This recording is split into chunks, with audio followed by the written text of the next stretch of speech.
When I want a really easy way to boost and smooth my hair, I create Lift Volumizing Foam is my go-to product for all-day natural style.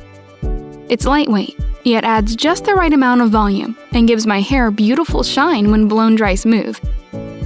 It's great for all hair types, and it's amazing for my fine hair.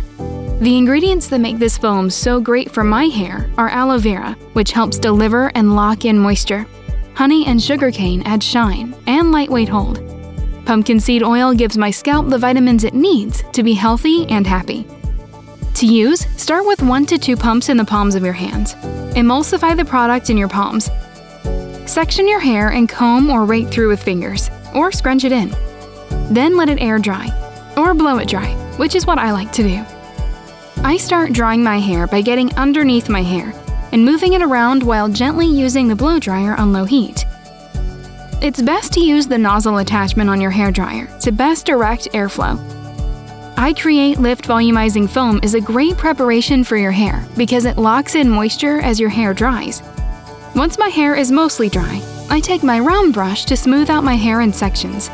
I start at the root and glide my brush and dryer to the ends. I do this until all sections of my hair are smooth and dry. My hair feels so good and beautiful that it feels like my best hair day every day. I've fallen in love with my hair again, thanks to Innersense Organic Beauty. And I know you will too.